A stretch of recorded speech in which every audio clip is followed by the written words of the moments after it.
अस्सलाम वालेकुम स्कॉलर्स। आप सुन रहे हैं ज़ियाउर रहमान को यूट्यूब चैनल पर। स्कॉलर्स, आज 23वें लेक्चर का पार्ट 7 है। आज हम आपको बताएंगे कि एमएस या एमफिल या पीएचडी की थीसिस में कौन कौन सी तस्वीर या टेबल देनी पड़ती है। Which table and figure to show in MS and MPhil और पीएचडी थीसिस। स्कॉलर्स, इससे प्रीवियस लेक्चर में हमने आपको, जो कि 23वें लेक्चर का पार्ट 6 था, हमने आपको टिप्स बताए थे कि आपने डिस्कशन के का जो चैप्टर नंबर 5 लिखना है वो कैसे लिखना है। हमारी रिक्वेस्ट होगी आपसे कि अगर आपने हमारा चैनल सब्सक्राइब नहीं किया तो प्लीज़ सब्सक्राइब कर लें और बेल आइकॉन पर क्लिक करें ताकि हर नया आने वाला नोटिफिकेशन आपको मिलता रहे। इसी तरह अगर आपको वीडियो पसंद आए तो प्लीज़ लाइक के बटन पर क्लिक करें। स्कॉलर्स, जब हम टेबल और फिगर की बात करते हैं तो हमारे जहन में ये बात सबसे पहले आती है कि क्या ये टेबल और फिगर्स एक ही तरह के रिपोर्ट होते हैं क्वालिटेटिव और क्वांटिटेटिव स्टडी में? तो ऐसा नहीं है। There is difference in tables and figures for qualitative and quantitative study. Each qualitative study is different in nature because there is no predefined pattern for table and figures to show in the qualitative study, as well as nature of the study, phenomena or type of study, that is ethnography, phenomenology, grounded theory, ये decide करते हैं कि इसमें कौन से figure और table आएंगे। Study का जो प्री डिफाइंड क्राइटेरिया है या जो पहले से सेट क्राइटेरिया है, उसमें क्वालिटेटिव स्टडी में ये प्रेडिक्ट करना या ये कहना कि कौन सा टेबल और फिगर दिया जाएगा, ये मुश्किल है। वो स्टडी में जो आप स्टडी कर रहे हैं, जो फिनोमिना है, आपका नेचर ऑफ द स्टडी है या जो फिनोमिना है या जिस तरह की आप स्टडी कर रहे हैं, जैसा कि एथनोग्राफी है, ग्राउंडेड थ्योरी है, फिनोमिनोलॉजी है, ये डिसाइड करते हैं कि आपने कौन सा टेबल और फिगर देना है। तो क्वालिटेटिव स्टडी के लिए हम कोई चीज़ प्री डिफाइन नहीं कर सकते, ना बता सकते हैं कि आप ये टेबल दें। क्वांटिटेटिव स्टडी के हवाले से आपको बताया जा सकता है। There is something similar pattern to show tables and figures in quantitative study. तो क्वांटिटेटिव स्टडी में चीज़ें प्री डिफाइन है पहले। Why I am asking something, अब यहाँ मैंने एक वर्ड यूज़ किया है, there is something similar pattern. तो समवट मैंने क्यों कहा है? Pattern of difference in test. किसी स्टडी में, कोई क्वांटिटेटिव स्टडी में बेशक ये पैटर्न तो सेम है कि या प्री डिफाइन है कि टेबल कौन कौन से फिगर्स आएंगे, लेकिन सम टाइम आपके कुछ टेस्ट ऐसे हैं जो हर स्टडी में नहीं लगते। जैसा कि अगर आपकी स्टडी कोरिलेशन है तो कोरिलेशन वाली स्टडी में आप काज एंड इफेक्ट नहीं है तो उसमें कुछ टेबल्स हैं वो नहीं आएंगे। इसी तरह अगर काज एंड इफेक्ट है तो उसमें कुछ टेबल्स हैं जो ज़्यादा आएंगे कोरिलेशन वाली स्टडी की निस्बत। अगर आपकी स्टडी मल्टीपल या हायरार्किकल रिग्रेशन मॉडल के ऊपर बेस करती है, इनके एनालिसिस पर बेस करती है, तो इसमें कुछ नेचर डिफरेंट हो गई, कुछ चीज़ें मुख्तलिफ होंगी जो कि काज एंड इफेक्ट जो कि आप स्ट्रक्चरल इक्वेशन मॉडलिंग के ज़रिए करते हैं। तो स्ट्रक्चरल इक्वेशन मॉडलिंग में की थोड़ी रिक्वायरमेंट मुख्तलिफ है, और इसी तरह और रिग्रेशन एनालिसिस की मल्टीपल या हायरार्किकल या सिंपल रिग्रेशन, इसकी थोड़ी रिक्वायरमेंट मुख्तलिफ है। लेकिन उनको भी आप पहले से ये बता सकते हैं कि कौन सा टेबल आएगा। अगर आप कोरिलेशन कर रहे हैं, अगर आप रिग्रेशन सिंपल, मल्टीपल या हायरार्किकल कर रहे हैं, या आप स्ट्रक्चरल इक्वेशन मॉडलिंग कर रहे हैं, तो आप पहले से ये बता सकते हैं, आपको पहले से ये पता चल सकता है कि आपने कौन सा टेबल देना है, कौन सा फिगर देना है और कहाँ देना है। आप हमारा लेक्चर नंबर 20 देखें, जिसमें हमने आपको इन डिटेल बताया है कि क्वांटिटेटिव स्टडी में आपने क्या करना है। अब इसी तरह अगर हम लिस्ट ऑफ फिगर्स की बात करें तो लिस्ट ऑफ फिगर्स में सबसे पहले जो इंडस्ट्री आप स्टडी कर रहे हैं उस इंडस्ट्री के हवाले से कोई ब्रॉडर लेवल की कोई पिक्चर आपको शो करनी है। अगर आप टेक्सटाइल के ऊपर काम कर रहे हैं या आप सर्विस सेक्टर के अंदर, बैंकिंग के ऊपर या हॉस्पिटल्स के अंदर के ऊपर काम कर रहे हैं, तो आप इसमें इंडस्ट्री के हवाले से पिक्चर दे सकते हैं, देनी भी चाहिए। उसके बाद आपको figure related to the model, जो आपने कॉन्सेप्चुअल मॉडल बनाया, जब आप हाइपोथेसिस डेवलप कर लेते हैं तो डेवलप हाइपोथेसिस के साथ आप उस हाइपोथेसिस की जो आपके वेरिएबल्स को आपने जिस तरह से आईवी की स्टेज पर रखा या डीवी की स्टेज पर रखा या मीडिएटर लिया या मॉडरेटर लिया, तो इनको आप फिगर की सूरत में भी जाहिर करते हैं कॉन्सेप्चुअल मॉडल में। इसी तरह जो कॉन्सेप्चुअल मॉडल आपने बनाया, आपने हाइपोथेसिस डेवलप करने के बाद जो बनाया, उस कॉन्सेप्चुअल मॉडल से पहले आपको लिटरेचर रिव्यू में एक फिगर और देनी पड़ती है कि आपने ये बेसिकली मॉडल, अगर उसके उस जो मॉडल आपका है उस मॉडल से पहले अगर किसी ने कोई उस वेरिएबल या उस कंस्ट्रक्ट के ऊपर या उस एरिया ऑफ रिसर्च के ऊपर कोई ब्रॉडर लेवल के ऊपर कोई दिया हुआ है, अपना मॉडल दिया हुआ है। जैसा कि अगर हम ये कहें कि साइकोलॉजिकल कैपिटल के ऊपर आपने एक मॉडल बनाया अपनी स्टडी के लिए, जिसमें आपने साइकोलॉजिकल कैपिटल की 2-3 तरह की डायमेंशन ली, लेकिन साइकोलॉजिकल कैपिटल के बहुत सारे मॉडल्स पहले भी मौजूद हैं। तो वो जो अर्लियर मॉडल्स हैं जो कि सबसे पहले मॉडल आया, तो आप उसको भी किसी लिहाज से अपने लिटरेचर रिव्यू में शो करते हैं कि ये मॉडल पहले था, लेकिन इसको बेस बनाते हुए मैंने कॉन्सेप्चुअल मॉडल बनाया, ये नोवेलिटी है मेरे मॉडल में। इस तरह इन दोनों को दिखाने से आपकी नोवेलिटी जो है वो बड़ी इजीली आप शो कर सकते हैं। फिर आपको, अगर आपका वेरिएबल मल्टी कंस्ट्रक्ट लेवल का है जिसमें सब डायमेंशंस हैं आपके वेरिएबल्स की, तो आपको फर्स्ट ऑर्डर और सेकंड ऑर्डर की पिक्चर शो करनी होती है। फिर इसी तरह इनिशियल मेजरमेंट मॉडल और फाइनल मेजरमेंट मॉडल जब आप स्ट्रक्चरल इक्वेशन मॉडलिंग करते हैं तो उसमें भी आपको इन दोनों की पिक्चर्स शो करनी होती हैं। इसी तरह जब आपका डाटा जो है, डाटा की फिटनेस आप देख लेते हैं, तो फिर आप स्ट्रक्चरल इक्वेशन मॉडल, ये जो कॉन्सेप्चुअल मॉडल आपने लिटरेचर रिव्यू में दिया था, इसके जो रिजल्ट्स निकले हाइपोथेसिस के कि हाइपोथेसिस एक्सेप्ट हुए या रिजेक्ट हुए, तो फिर उसके रिजल्ट्स के साथ आप दोबारा यही मॉडल रिप्रोड्यूस करते हैं और उसके ऊपर आप रिजल्ट्स लिख देते हैं कि ये इसकी बीटा वैल्यू ये है और इसकी पी वैल्यू ये आई है। इसी तरह फिर आपको मॉडरेटेड अफेक्ट को शो करने के लिए भी फिगर शो करनी पड़ती है। अब हम आपको आगे इन सब की पिक्चर्स भी दिखाते हैं कि बेसिकली क्या है। अब जो मैंने आपको कहा कि अगर आप सस्टेनेबिलिटी के ऊपर काम कर रहे हैं, तो देखें ये सस्टेनेबिलिटी का एक मॉडल जो कि 2002 में आया, उसका रेफरेंस मैंने यहाँ दिया है, ये एक ब्रॉडर मॉडल है। अब आप हो सकता है इस सस्टेनेबिलिटी में से एक टाइम के ऊपर सोशल और इकोनॉमिक सस्टेनेबिलिटी की बात कर रहे हों, या अगर आप एनवायरमेंटल साइंटिस्ट हैं तो आप हो सकता है जस्ट एनवायरमेंटल एस्पेक्ट को देख रहे हों। तो जब आप इन चीज़ों को देखेंगे तो फिर आपको एक ये ब्रॉडर जो सबसे पहले मॉडल आया सस्टेनेबिलिटी के ऊपर, उसको भी अपनी स्टडी में शामिल करना होगा। ठीक है, ये आपकी इंडस्ट्री से रिलेटेड मॉडल है। अब आपका जो मैंने जब कहा कि earlier model develop by the गुरु, अब जिस फील्ड में आप काम कर रहे हैं, फर्ज किया मैं एंटरप्रेन्योरशिप की फील्ड में काम कर रहा हूं, तो एंटरप्रेन्योरशिप के लिए ये एक मॉडल पहले से मौजूद था, तो लेकिन मैंने कुछ मॉडल और बनाया जिसमें इसके कम से कम 2 या 3 वेरिएबल उसमें सेम थे। तो फिर मैं ये वाला मॉडल भी अपनी उसमें शो करूंगा कि जी देखें ये मॉडल था, लेकिन इसमें मैंने इस वेरिएबल को इसलिए इस तरह से चेंज किया है जिसकी ये लॉजिक्स हैं, और उसके मैं साइटेशन भी दूंगा साथ। तो फिर उसकी मेरी अथेंटिसिटी बढ़ जाएगी, जो नोवेलिटी मैं अपने मॉडल में जो शो करवाना चाह रहा हूँ। उसके बाद फिर आपको अपना कॉन्सेप्चुअल मॉडल देना है जो कि कुछ भी हो सकता है। ठीक है, जो आपकी स्टडी का कॉन्सेप्चुअल मॉडल है, जिसके ऊपर आपने अपने हाइपोथेसिस जो हैं वो बिल्ड किए हैं, जो आपने जिसके ऊपर काम करना है, रिजल्ट्स लगाने और टेस्ट करके अपना रिकमेंडेशन देनी है। अब ये फर्स्ट ऑर्डर है। मेरा वेरिएबल एक ऐसा है कि जिसके अंदर एक वेरिएबल के सब डायमेंशंस हैं 2, ये एक वेरिएबल की सब डायमेंशन है, तो इसके आगे आइटम्स हैं। तो ये उसकी पिक्चर है फर्स्ट ऑर्डर की। जब सेकंड ऑर्डर की हम बात करते हैं तो फिर सेकंड ऑर्डर में अब ये जिसकी डायमेंशन थी वो वेरिएबल साथ लगाया, और ये सेकंड ऑर्डर CFA है। ठीक है, ये फर्स्ट ऑर्डर CFA है जिसमें सिर्फ डायमेंशन का मैंने फिटनेस बताया कि ये डायमेंशंस की फिटनेस ऐसे है, लेकिन ये सेकंड ऑर्डर में फिर उस मेन वेरिएबल के साथ मैंने इन दोनों डायमेंशंस को दिखाया, तो ये सेकंड ऑर्डर CFA की पिक्चर है। इसी तरह ये इनिशियल मेजरमेंट मॉडल है।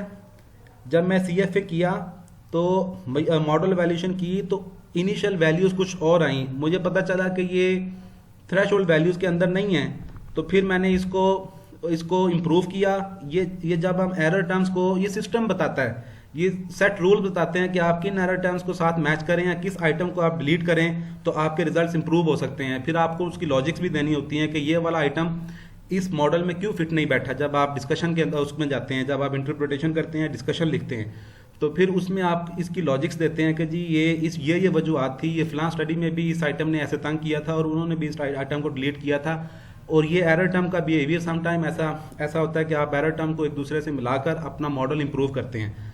तो ये आपका इनिशियल मेजरमेंट मॉडल है। इनिशियल मेजरमेंट मॉडल में आप कोई भी आइटम डिलीट नहीं करते। अगर आपने इस इनिशियल मेजरमेंट मॉडल में कोई भी चीज़ आपने चेंज की तो वो बेसिकली इनिशियल नहीं रहेगा। आपको इसको बेसिक लेवल पर ही दिखाना है कि डाटा जिस तरह से आया, आइटम्स के जो भी रिस्पॉन्सेज आए, उसके ऊपर जो मॉडल बना वो ये है। अब जब आपको इसको थ्रेशोल्ड वैल्यूज़ के अंदर लाने के लिए जब आप इसके ऊपर मेहनत करते हैं तो फिर गिवन रूल्स के तहत आप एरर टर्म्स को एक दूसरे के साथ मिलाते हैं जो आपस में बिहेव कर रही होती हैं एक जैसा, और जो आइटम डिस्टर्बिंग आइटम है उस आइटम को आप डिलीट कर देते हैं और आप इसको मॉडल को अपने को फाइनल करते हैं, फाइनल मेजरमेंट मॉडल ले आते हैं। अब ये मेरा स्ट्रक्चर इक्वेशन मॉडल है जिसमें बेसिकली ये मेरा आईवी है, ये डीवी है, ये दो मीडिएटर्स हैं और ये एक मॉडरेटर है। इनकी बीटा वैल्यूज़ और उनकी पी वैल्यूज़ मैंने इसमें दिखाकर, तो ये मैंने अपना फाइनल मॉडल जो है, फाइनल मेजरमेंट मॉडल जो स्ट्रक्चरल मॉडल है वो मैंने शो किया। जो लिटरेचर रिव्यू के चैप्टर में आप कॉन्सेप्चुअल मॉडल देते हैं उसी के ऊपर ही वहाँ आप सिर्फ ये लिख देते हैं कि ये H1 है, ये H2 है, ये H3 है, ये H4 है, ये H5 है। लेकिन जब आप रिजल्ट्स के चैप्टर में जब आप फाइनल मेजरमेंट मॉडल दे देते हैं और वो थ्रेशोल्ड वैल्यूज़ के अंदर आ जाता है, तो फिर आपको अपना वही कॉन्सेप्चुअल मॉडल रिजल्ट्स के साथ शो करना होता है कि मेरा ये हाइपोथेसिस ऐसे एक्सेप्ट हुआ है, ये ऐसे रिजेक्ट हुआ है।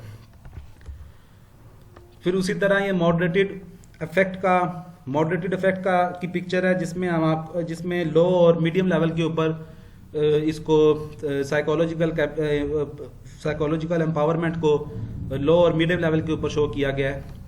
ये देखें, ये आपने नहीं, मैंने पिछले एक लेक्चर में भी आपको ये कहा था कि जब रिजल्ट्स का चैप्टर होता है उसमें काम आपने नहीं करना, उसमें काम सिस्टम ने करना है। सिर्फ आपको सिस्टम चलाना आना चाहिए, आपको सॉफ्टवेयर चलाना आना चाहिए।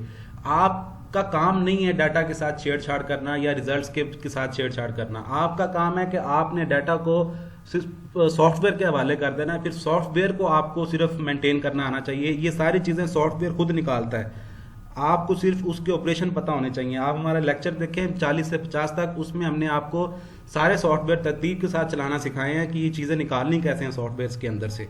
ये भी सॉफ्टवेयर खुद निकालता है, ये भी सॉफ्टवेयर पिक्चर खुद दिखाता है। कोई मुश्किल नहीं है, सिर्फ आपने एक दो बटन क्लिक करने होते हैं और एक दो टैब्स के अंदर जाके उसकी मैं आपको सारी अंडरस्टैंडिंग दे दूंगा कि कैसे निकलते हैं।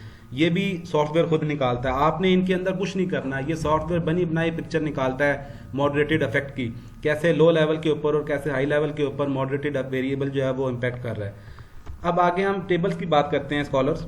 टेबल में सबसे पहले टेबल जो है वो हम डायरेक्ट टेबल्स पे ही चले जाते हैं। सबसे पहले टेबल आपको दिखाना होता है टेबल फॉर मेजरमेंट स्केल। आपको थर्ड चैप्टर में मेजरमेंट स्केल के हवाले से टेबल दिखाना होता है, लेकिन इससे पहले जैसे हमने आपको कहा ना कि जो area main area of study आपका है, तो उस एरिया के हवाले से भी आप कोई ना कोई, जैसे आप सस्टेनेबिलिटी पे अगर काम कर रहे हैं तो उस सस्टेनेबिलिटी की आपने कोई ब्रॉडर लेवल के ऊपर पिक्चर दिखाई। इसी तरह आपको अपने उस वेरिएबल से रिलेटेड या अपने जो डीवी है आपका या आपका जो स्टडी की जो इंडस्ट्री है, तो उससे रेलेवेंट आपको कुछ ना कुछ एक टेबल हो सकता है जाहिर करना पड़े। कुछ फैक्ट्स एंड फिगर्स ऐसे हों जो कि आपको स्टडी का पार्ट बनाने हों, और उनको आप टेबल की सूरत में लिटरेचर रिव्यू के चैप्टर में शो करते हैं।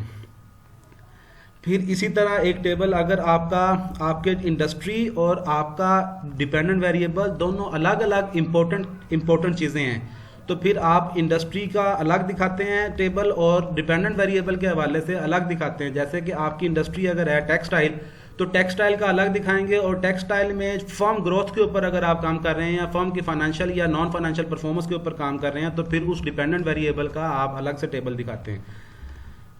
अब टेबल नंबर 3 के ऊपर आते हैं कि टेबल नंबर 3 क्या है बेसिकली। अब इसको आप, ये है टेबल फॉर मेजरमेंट स्केल।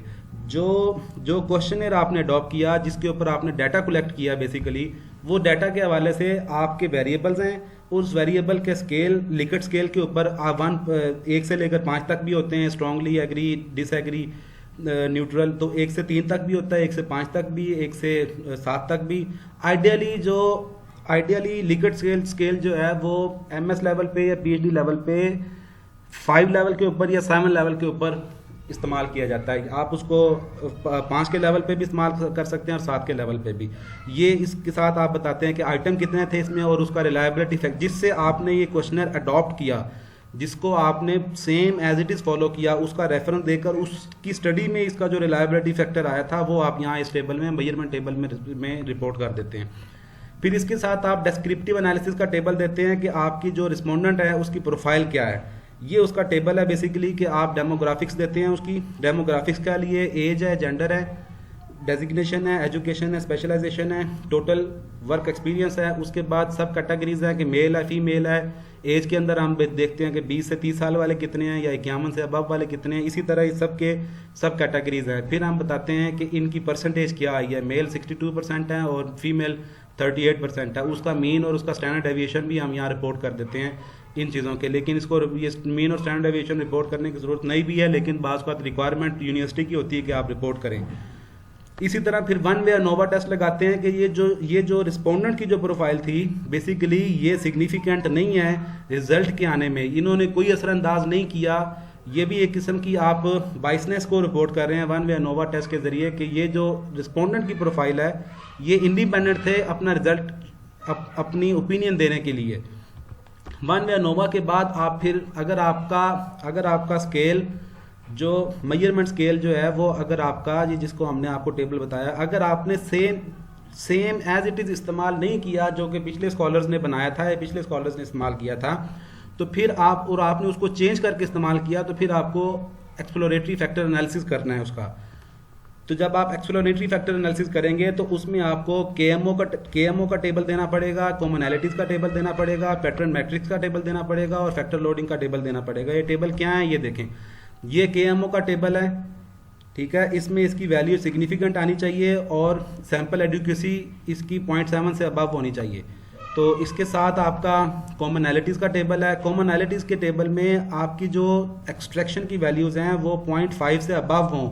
जिसकी 0.5 से बिलो वैल्यू है वो आप 1 बाय 1 करके आप उसको डिलीट करते जाएं उस आइटम को, क्योंकि उसकी वो फिर अगर आप यहाँ डिलीट नहीं करेंगे, सिस्टम आपने अपने सॉफ्टवेयर से डिलीट नहीं करना, वो जो रिजल्ट्स आप ले रहे होंगे उस वाले बॉक्स से आपने उसको वापस दूसरे बॉक्स में ट्रांसफर कर देना ताकि उसका इम्पैक्ट इधर ना आए। तो इसकी वैल्यू 0.5 से अबव होनी चाहिए। कॉमनैलिटीज़ का टेबल शो हो गया। उसके बाद आपको पैटर्न मैट्रिक्स या रोटेटेड कंपोनेंट मैट्रिक्स, इसकी बात लोग ये कहते हैं कि जो कॉमनैलिटीज़ हैं इसकी 0.4 से भी आप ऊपर रख सकते हैं, वैल्यू एक्सेप्टेबल है, लेकिन वो फिर आगे CFA का रिजल्ट आपका सही नहीं आता। इसलिए आप इनिशियल तौर पर ही इसकी वैल्यू 0.5 से अबव रख लें ताकि आगे आपको ट्रबल ना हो, आगे वाले रिजल्ट्स आपके सही आएँ। फिर आपको पैटर्न मैट्रिक्स का टेबल देना पड़ता है। ये बेसिकली ये बता रहा है कि ये जो आइटम है ये एक फैक्टर के हैं, ये आइटम एक फैक्टर के हैं, ये एक वेरिएबल के हैं और ये जो आइटम है ये एक वेरिएबल के हैं। तो हमने 3 वेरिएबल को टेस्ट किया और तीनों के अलग अलग फैक्टर अपने अपने बॉक्सेस में आ गए। यहाँ भी जिनकी वैल्यू, जिस वेरिएबल की वैल्यू थ्रेशोल्ड वैल्यू से कम होगी, थ्रेशोल्ड वैल्यू से कम होने का यहाँ मकसद नहीं है। यहाँ मकसद ये है कि जो अब नॉर्मल बिहेव कर रहे होंगे, जो यानी कि यहाँ भी रिस्पॉन्ड कर रहे होंगे और यहाँ भी रिस्पॉन्ड कर रहे होंगे, यहाँ भी रिस्पॉन्ड कर रहे होंगे, तो ऐसे वेरिएबल को हम ऐसे आइटम को हम डिलीट कर देंगे। उसके बाद फैक्टर लोडिंग है कि हर आइटम का फैक्टर लोडिंग क्या आया है। बेसिकली ये कहते हैं जी, रिसर्चर्स तो कहते हैं कि 0.3 से अबव वाला भी एक्सेप्टेबल है, तो लेकिन आइडियली आप इसके लिए भी थ्रेशोल्ड यही रखें कि 0.4 से अबव वाला आप एक्सेप्ट करें ताकि आगे आपके रिजल्ट CFA में आपके रिजल्ट सही आएँ। उसके बाद मेजरमेंट मॉडल एवेल्यूएशन है। जब आपका EFA हो गया तो फिर आपको CFA की तरफ जाना है। Measurement model evaluation basically CFA है। अब CFA जो है वो उसमें 3-4 चीज़ें हैं। हमने यहाँ टेबल की जो रिक्वायरमेंट है आपको दिखाई है, जो उसमें देखें इसकी 3-4 चीज़ें हैं कि आपको इनिशियल लेवल के ऊपर कुछ रिजल्ट्स को रिपोर्ट करना है।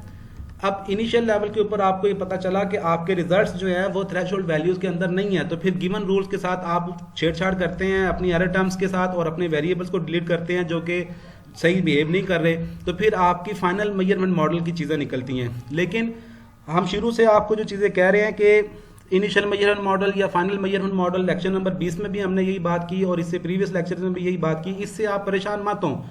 ये इनिशियल मेजरमेंट मॉडल और फाइनल मेजरमेंट मॉडल जो है ये इसका मतलब ये है कि आपको chi-square, डिग्री ऑफ फ्रीडम और chi square divided by degree of freedom, RMSEA, CFI, TLI, IFI, NFI, GFI और AGFI, इनकी वैल्यूज को शो करना है बेसिकली।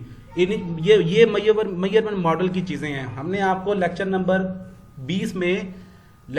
20 में हमने आपको ये सारा बताया था कि बेसिकली CFA में 3 तरह की चीजें हैं।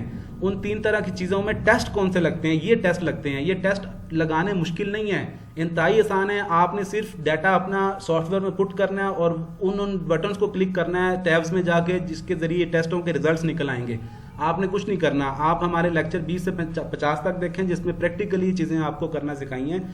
ये चीज़ें मुश्किल नहीं है। मैं बार बार ये कह रहा हूँ कि आप इसको मुश्किल मत समझा करें।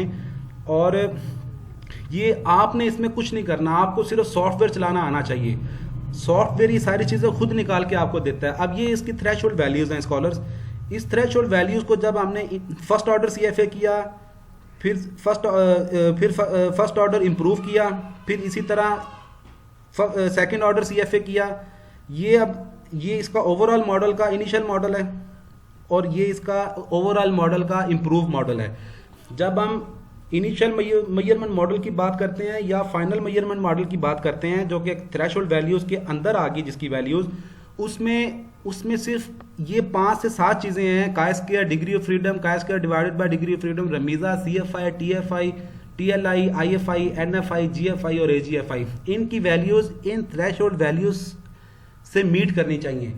अगर मीट नहीं कर रही तो समझें कि आपका मॉडल एक्सेप्ट नहीं है, आपके डाटा की फिटनेस नहीं है इस काबिल कि आप उसके ऊपर हाइपोथेसिस टेस्ट कर सकें। अगर आप रिग्रेशन एनालिसिस कर रहे हैं, सिंपल, मल्टीपल या हेरारिकल रिग्रेशन एनालिसिस कर रहे हैं, तो उसमें भी आपको रिग्रेशन की अजम्पशंस को मीट करना पड़ता है। इसी तरह ये सारे जो टेस्ट हैं वो रिग्रेशन के अजम्पशंस क्या हैं कि ऑटो कोरिलेशन ना हो, मल्टी कोलिनियरिटी ना हो, होमोसिकिडास्टिसिटी हो, हेट्रोसिकिडास्टिसिटी ना हो, इस तरह की चीज़ें हैं। जो डाटा है वो आपका लिनियरिटी के प्रिंसिपल पर बेस करता हो। और ये जो आपका फिगर एंड टेबल है, जब आप स्ट्रक्चरल मॉडल की तरफ जाते हैं, स्ट्रक्चरल इक्वेशन मॉडल में, तो उसमें भी आपको स्ट्रक्चरल इक्वेशन मॉडल की कुछ अजम्पशंस को मीट करना पड़ता है। वो अजम्पशंस इन स्टैटिस्टिकल टेस्ट के जरिए इस थ्रेशोल्ड वैल्यू को मीट करने का मतलब यह है कि आपकी वो अजम्पशंस मीट हो गई हैं जो स्ट्रक्चरल इक्वेशन मॉडल की अजम्पशंस हैं। आपका डाटा फिट है इस मॉडल को टेस्ट करने के लिए, रिग्रेशन एनालिसिस करने के लिए। तो स्कॉलर्स, अगर आपने हमारा लेक्चर सब्सक्राइब नहीं किया, हमारा चैनल आपने सब्सक्राइब नहीं किया, तो प्लीज़ सब्सक्राइब कर लें। अब जब आपका मॉडल, फाइनल मेजरमेंट मॉडल आपका इंप्रूव हो गया, ये जो मैंने आपको यहाँ बताया है कि ये इनिशियल मॉडल है, इसको रिपोर्ट करने के कई तरीके हैं। हर बंदा अपने सुपरवाइजर के साथ कंसल्ट करके ये टेबल शो करता है। आप इनको फर्स्ट लेवल CFA और सेकंड लेवल CFA का अलग टेबल दे सकते हैं। इसी तरह अपने वो वेरिएबल जिसके अंदर फर्स्ट ऑर्डर और सेकंड ऑर्डर CFA है, उनके अलग टेबल दे लें, और अपना जो फाइनल मॉडल है उसका आप अलग टेबल दे दें। लेकिन अगर आपके अंदर स्टडी में कुछ वेरिएबल्स ऐसे ज़्यादा हैं जिसके अंदर फर्स्ट ऑर्डर भी है और सेकंड ऑर्डर भी है और फाइनल मॉडल भी है, तो फिर आप उसको एक टेबल में भी शो कर सकते हैं। अब उसके बाद आप टेबल देते हैं कि इनमें जो डिफरेंस आया, जो इनिशियल लेवल के ऊपर आपके रिजल्ट्स थे, जब आपने गिवन रूल्स के तहत उनके रिजल्ट्स को इंप्रूव किया, आपने आइटम्स को डिलीट किया या एरर टर्म्स के बिहेवियर को एक दूसरे के साथ मैच किया, तो फिर आपका स्टेटस इंप्रूव हुआ। तो फिर उसको आप एक कंपैरिजन के टेबल के साथ शो करते हैं कि जी ये चीज़ें इनिशियल मॉडल में ये थी, लेकिन जब मैंने उनको गिवन रूल्स के तहत उनको मैंने ट्रीट किया है, तो फिर ये फाइनल मॉडल मेजरमेंट मॉडल में मेरी ये वैल्यूज़ ये आई हैं और ये इस तरह से इंप्रूव हो गई हैं। उसके बाद आप कोरिलेशन, वैलिडिटी एंड रिलायबिलिटी का टेबल देते हैं। ये जो वैल्यूज़ हैं बेसिकली, ये वैल्यूज़ जो कि ये वैल्यूज़ बेसिकली आपकी कोरिलेशन की वैल्यूज़ हैं, और इसके साथ ये जो स्टैरिक लगाए हुए हैं, ये स्टैरिक बेसिकली आपको ये बता रहे हैं, ये आपको बता रहे हैं कि इनका सिग्निफिकेंस लेवल क्या है। ये जिसके साथ कोई स्टार नहीं है तो उसका मतलब है कि ये सिग्निफिकेंट नहीं है कोरिलेशन। और ये जो आपकी वैल्यूज़ आ रही हैं इसमें ब्रैकेट्स में आ रही हैं, ये बेसिकली AB स्क्वायर रूट है, स्क्वायर रूट ऑफ AB की वैल्यूज़ हैं। ये बताती हैं कि आपके डाटा में कॉमन मेथड बायसनेस नहीं है, ये 0.5 से अबव होना चाहिए। ये इसी तरह आप स्टैंडर्ड डेविएशन और मीन की वैल्यू भी शो कर देते हैं इसी में। अब कुछ लोग ये करते हैं कि वो इसी कोरिलेशन और वैलिडिटी और रिलायबिलिटी के टेबल में CR, composite reliability, Cronbach alpha, AB, mean standard deviation और इस तरह की वैल्यूज़ भी इसी टेबल में ही शो कर देते हैं। कुछ लोग इसको बिल्कुल सिंपल रखते हैं, कुछ लोग इसमें वैल्यू ज़्यादा शो करने की कोशिश करते हैं। कुछ भी गलत नहीं है, आप इस तरह भी शो कर सकते हैं। उसके बाद जब आपका आपका जब final Maihar model acceptable threshold के अंदर आ गया और आपकी रिलायबिलिटीज़ भी आपने देख ली कि मेरी रिलायबिलिटीज़ और वैलिडिटी भी बेसिकली उसके अंदर थ्रेशोल्ड वैल्यू के अंदर आ गई। आपका square root of A V की वैल्यू और क्रॉनबर्च अल्फा और कंपोजिट रिलायबिलिटी की वैल्यू आपकी उसकी थ्रेशोल्ड वैल्यूज़ में आ गई, तो फिर आप उसके बाद उसको मॉडल को टेस्ट करते हैं। अब मॉडल को जब आप टेस्ट करते हैं वो बेसिकली ये चीज़ है कि जब ये जो फिगर में हमने आपको बताया था कि आप फाइनल मॉडल दे देते हैं अपना कि जी मेरा इस मॉडल में ये अपोसिस ऐसे एक्सेप्ट हुआ है और ये अपोसिस ऐसे रिजेक्ट हुआ है, अगर कोई रिजेक्ट हुआ है तो इसकी एक्सेप्टेंस और रिजेक्शन को फिर आप एक टेबल में भी शो करते हैं। वो टेबल बेसिकली आपका फाइनल टेबल है रिग्रेशन के हवाले से, उसको हम बोलते हैं regression results bootstrap confidence interval. ये कॉन्फिडेंस इंटरवल है पी वैल्यू, इसमें आप ये बताते हैं कि आपकी पी वैल्यूज 100% पर हैं, 95% पर हैं, या ये एक्सेप्ट नहीं हुआ है, ये थ्रेशोल्ड वैल्यूज के अंदर नहीं आया, ये बीटा वैल्यू है। अब यहाँ आप डायरेक्ट और इनडायरेक्ट रिलेशनशिप बता देते हैं उसी मॉडल में, उस मॉडल के तहत जिस मॉडल में आपने अपने अपोसिस सेट किए हैं। ये जितने अपोसिस होंगे उतनी ही इसमें रोज होंगी, ठीक है। तो स्कॉलर्स ये था आज का लेक्चर। नेक्स्ट लेक्चर में हम आपको ऑटो टेबल ऑफ कंटेंट कैसे थीसिस में आपने इंसर्ट करना है स्टार्ट में, तो उसके ऊपर लेक्चर देंगे। आप हमारा नेक्स्ट पार्ट देखें। बहुत शुक्रिया, अल्लाह हाफिज़।